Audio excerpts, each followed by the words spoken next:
Olá, tudo bem? Meu nome é Soares, professor Soares, e nós vamos continuar a série de vídeos do livro Fundamentos da Navegação Aérea. Agora vamos abordar o capítulo de número 3. O capítulo de número 3 vai falar sobre as rotas, né? Ele fala sobre rotas, direções e distâncias. Mas vamos destacar a questão das rotas. Existem duas rotas importantes que nós precisamos conhecer, que é a rota chamada ortodrômica e a rota chamada loxodrômica. Vamos identificar bem que isso é muito importante, tá? Então vamos lá.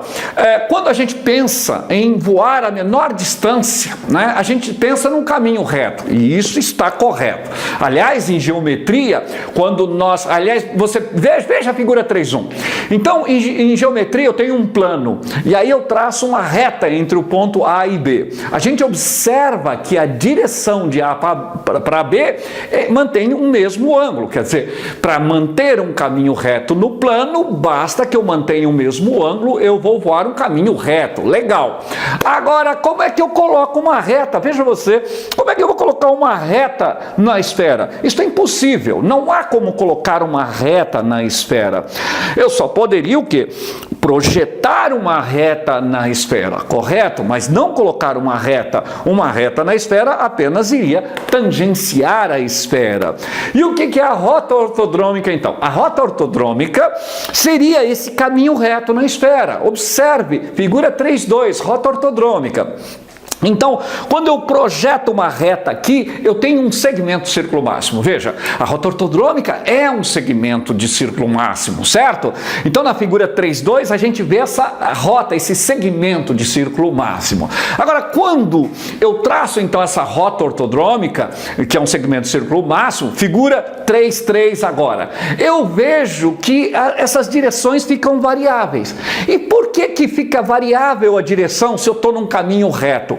Porque eu estou na esfera e não no plano. E por que isso acontece? Observe a figura 3.3. Porque os meridianos são convergentes. Você está vendo? Você tem uma reta aí, abre aspas, uma rota ortodrômica, é um caminho reto, não é? Mas na esfera. E isso dá direções variáveis. Por quê? Justamente por causa aqui da convergência dos meridianos, tá certo? Então, vamos lá. A rota ortodrômica é a menor distância entre dois pontos na esfera terrestre, ela tem direções variáveis e ela também tem ângulos, então, variáveis, é a menor distância entre dois pontos, beleza?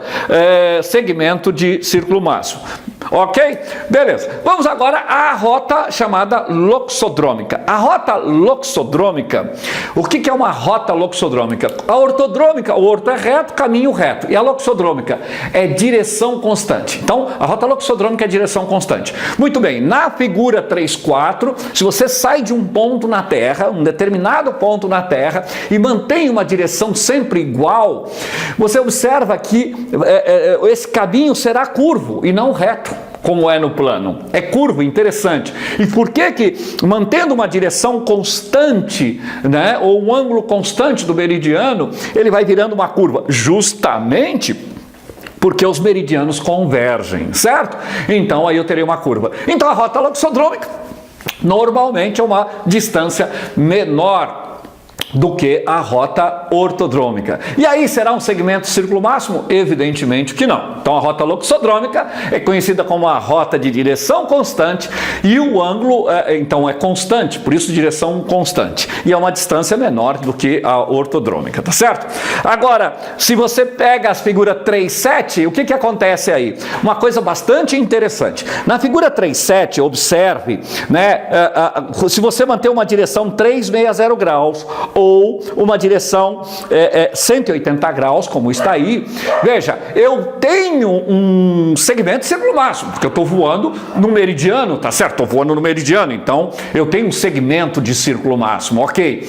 E, então, a direção é constante, então é loxodrômica. Também é loxodrômica, mas também é ortodrômica, porque é um segmento de círculo máximo. Veja que confunde, né? As duas rotas se confundem quando eu estou voando, subindo o meridiano ou descendo na direção 180 ou subindo 360.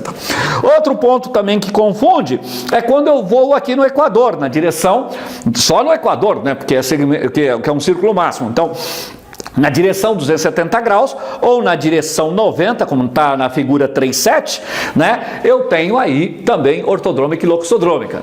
A direção é constante, então evidentemente é uma rota loxodrômica, mas também é ortodrômica. Cuidado, no paralelo eu posso ter direção 270 e 90, mas nesse caso não é ortodrômico, porque o paralelo é círculo menor, tá certo? E de maneira prática, né, você fala, qual que é a mais usada em navegação? É a rota loxodrômica, tá certo? Porque, na verdade, em baixas latitudes, a gente observa, se você observar no globo terrestre, eu não tenho tanta convergência dos meridianos. E o que causa a diferença entre a ortodrômica e loxodrômica é essa grande convergência que ocorre em altas latitudes, próximo ao Polo Norte ou próximo ao Polo Sul, tá certo? Então, normalmente se usa as rotas loxodrômicas em vez da ortodrômica, a não ser que eu vá voar em altas latitudes e longas distâncias, tá ok? Até o próximo vídeo.